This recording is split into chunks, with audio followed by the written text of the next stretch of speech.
ലൈസൻസും ഹെൽമെറ്റുമില്ലാതെ ട്രിപ്പിൾസ് അടിച്ച ബൈക്കിൽ ചീറിപ്പാഞ്ഞ് ചെന്ന് കയറിയത് ഇടുക്കി നെടുങ്കണ്ടത്ത് വാഹന ടെസ്റ്റിംഗ് നടത്തുകയായിരുന്ന മോട്ടോർ വാഹന വകുപ്പ് ഉദ്യോഗസ്ഥരുടെ ഇടയിലേക്ക്. വാഹനം തടഞ്ഞു നിർത്തി ചോദ്യം ചെയ്തപ്പോൾ വാഹന ഉടമ മറ്റൊരാൾ, ഓടിച്ചയാൾക്കാകട്ടെ ലൈസൻസുമില്ല. എന്താണെങ്കിലും വാഹനം ഇപ്പോൾ ഉടുമ്പൻചോല ജോയിന്റ് RTO ഓഫീസിന്റെ വളപ്പിൽ വിശ്രമത്തിലാണ്. ഇടുക്കി നെടുങ്കണ്ടത്താണ് സംഭവം.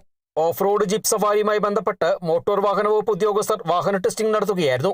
ഇതിനിടയിലാണ് കരുണാപുരം സ്വദേശികളായ 3 യുവാക്കൾ ഹെൽമറ്റ് പോലുമില്ലാതെ ബൈക്കിൽ ചീറിപ്പാഞ്ഞെത്തിയതാകട്ടെ മോട്ടോർ വാഹന വകുപ്പ് ഉദ്യോഗസ്ഥരുടെ മുന്നിൽ. വാഹനം തടഞ്ഞു നിർത്തി പരിശോധിച്ചപ്പോൾ ഓടിച്ചയാൾക്ക് ലൈസൻസ് ഇല്ല, യുവാക്കൾക്ക് ഹെൽമറ്റുമില്ല. ആകെ ഒരു വശപ്പിശക. വാഹനത്തിന്റെ നമ്പർ നോക്കി RC ഓണറെ തിരിഞ്ഞപ്പോൾ അത് മറ്റൊരാൾ. ഇയാളെ ഫോൺ വിളിച്ചപ്പോൾ 1 മാസം മുൻപ് വാഹനം വിൽപ്പന നടത്തിയതാണെന്നും പേര് മാറിയിട്ടില്ലെന്നും മറുപടി. എന്താണെങ്കിലും RC ഓണർ ഉൾപ്പെടെയുള്ളവർ വാഹന വകുപ്പ് ഓഫീസിലെത്തിയിട്ട് ബാക്കി നടപടികളെക്കുറിച്ച് ആലോചിക്കാമെന്ന് ഉദ്യോഗസ്ഥർ പറഞ്ഞു. മെയിൻ പ്രശ്നം എന്ന് വെച്ചാൽ ഇപ്പം എന്ത് ഒഫൻസും ഈ വണ്ടിയിൽ ഉണ്ടായി കഴിഞ്ഞാൽ ആരാണോ ഈ സമയത്തുള്ള ഓണർ വാഹനത്തിന്റെ, അദ്ദേഹമാണ് ഇതിന് റെസ്പോൺസിബിൾ.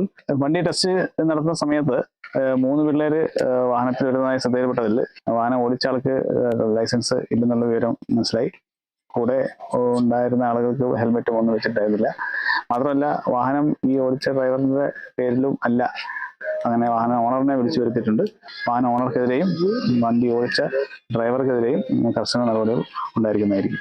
ബൈക്ക് ഇപ്പോൾ മോട്ടോർ വാഹന വകുപ്പ് വളപ്പിലാണ്. ഉടമയ്ക്കുൾപ്പെടെ നിയമ നടപടി നേരിടേണ്ടി വരുമെന്നാണ് ഉദ്യോഗസ്ഥർ വ്യക്തമാക്കുന്നത്. ബൈക്കിൽ പാഞ്ഞെത്തിയ യുവാക്കൾ ഒടുവിൽ ബസ്സിൽ കയറി വീട്ടിൽ പോയി. ഇനി മേലാൽ ഇത്തരത്തിൽ നിയമലംഘനങ്ങളൊന്നും നടത്തില്ലെന്നാണ് യുവാക്കൾ പറയുന്നത്.